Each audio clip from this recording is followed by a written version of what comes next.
Baik, kita lanjut ke jurus yang keenam dari buku Jurus Sakti New Public Speaking by Donny de Keyser dengan judul Professional Image.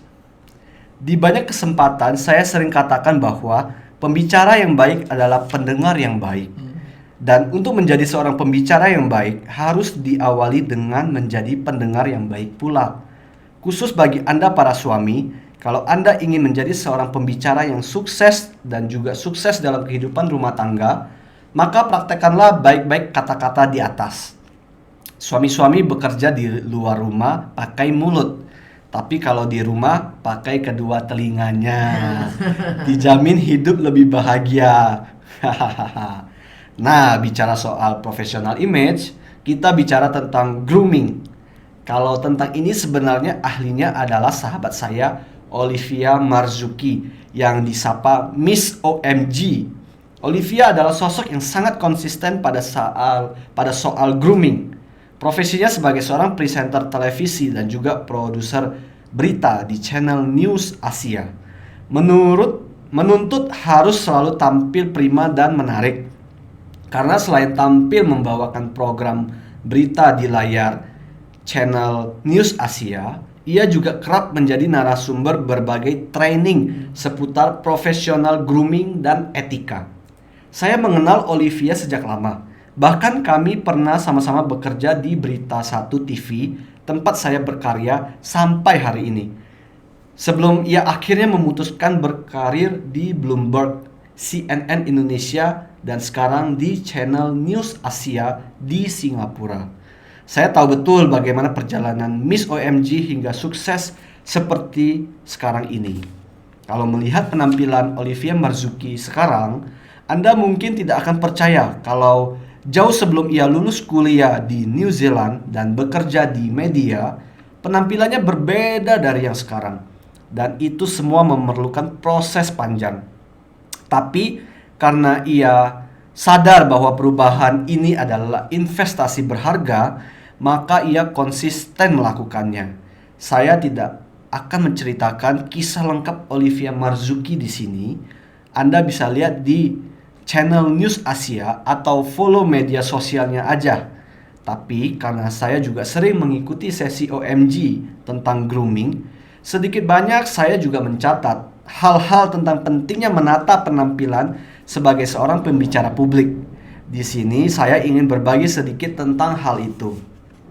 Ada kutipan penting yang selalu saya sampaikan di setiap sesi public speaking, yaitu sebelum Anda bicara, penampilan Anda sudah bicara. Ini artinya jauh sebelum Anda memulai kata-kata di depan mikrofon, audiens sudah menilai Anda. Bahkan saat mereka melihat Anda memasuki ruangan pun, mereka sudah membuat penilaian tentang sosok Anda. Kejam juga ya. Padahal Anda di sana tujuannya bicara tentang materi yang tidak ada kaitannya dengan professional image atau grooming. Kalau saja penampilan Anda tidak mampu meyakinkan audiens, maka jangan harap apa yang akan Anda sampaikan di panggung nanti membuat mereka percaya dan mengikuti kata-kata Anda. Tapi saya ingin tampil apa adanya. Saya tidak ingin fokus pada hal-hal yang materialistis dan melekat pada tubuh saya, kata sebagian orang. Ya betul juga, tetapi penampilan kan tidak harus mahal. Saya tidak meminta Anda menggunakan jas dan dasi impor atau menenteng tas LV saat masuk ruangan. Bukan soal harga dan merek barang yang Anda kenakan, tetapi yang penting rapi, nyaman, pantas, dan sesuai dengan acara yang akan Anda hadiri. Kalau acaranya formal, maka berbusanalah yang formal. Begitu pula sebaliknya, kalau acaranya santai di pinggir kolam renang, jangan Anda datang dengan menggunakan jas lengkap. Kunci dari penampilan adalah nyaman, sesuai dan menonjolkan karakter serta kepribadian Anda. Sehingga audiens pun merasa dihargai dengan melihat sosok Anda yang benar-benar mempersiapkan diri untuk tampil. Bukan sekedar tampil asal-asalan. Sesederhananya Anda tampil, tetapi mengedepankan kerapihan dan disesuaikan dengan acara yang Anda hadiri, Kualitas seseorang juga bisa diukur dari bagaimana cara dia berpenampilan dengan pantas, bukan dengan mahal loh ya. Kalaupun Anda bisa memfasilitasi diri Anda dengan busana, tata rias wajah, dan rambut dari merek ternama yang menguras kocek, yaitu adalah bonus. Selama barang mahal yang digunakan itu sesuai dan cocok dengan diri Anda, jangan malah membuat penampilan Anda seperti toko berjalan. Saya selalu ingat kata-kata Olivia Marzuki soal kancing jas. Ingat, kancing jas bagian bawah tidak pernah dikancingkan dan selalu dibiarkan terbuka. Ini yang selalu saya praktekkan karena saat saya siaran, saya selalu mengenakan setelan jas lengkap. Selain itu, kita juga harus paham soal padu padan busana. Memilih celana dan kemeja yang sesuai warnanya, termasuk bagaimana memilih kaos kaki yang sesuai dengan busana yang dikenakan. Kaos kaki ini penting dan akan terlihat saat Anda duduk. Bagi kaum Hawa, rambu-rambunya lebih banyak lagi. Bagaimana menyesuaikan busana yang dikenakan dengan postur dan bentuk tubuh. Ada tubuh model pir, apel, jam pasir, atau kotak.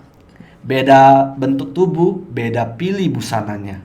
Untunglah bentuk tubuh saya paling mudah, yaitu bentuk kulkas 2 pintu. Jadi saya paling simpel kalau memilih busana. Cukup pakai setelan jas atau batik lengan panjang, itu udah cukup.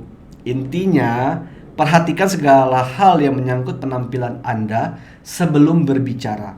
Mulai dari busana, aksesoris, tata rias wajah dan rambut. Ada satu hal penting lagi yang harus diperhatikan, yaitu parfum. Jangan sampai penampilan Anda sudah oke, tapi aroma tubuh membuat audiens pingsan. Pakai parfum perlu, tapi jangan berlebihan. Aroma tubuh yang tidak enak akan membuat audiens pingsan. Aroma tubuh dengan parfum yang berlebihan juga akan membuat teman bicara Anda masuk rumah sakit. Secukupnya aja, seperti lagu dangdut yang sedang-sedang saja. Nah, ini tentang professional image, berarti kan sudah mengkisahkan public speaking atau public speaker di depan umum sesuai profesi profesional, di mana harus mengutamakan penampilan. Setuju nggak, Mi? Bagaimana komentar Mami? Wah, bro, ngomong-ngomong di studio ini ada kaca nggak, bro? Oh, karena kita belum ngaca ya. Kita kayaknya belum Ngaca ngaca nih ya. ya. Aduh, maaf ya, Iya. bro ya. Netizen kalau ada yang kurang-kurang dikit, nggak disengaja. Iya.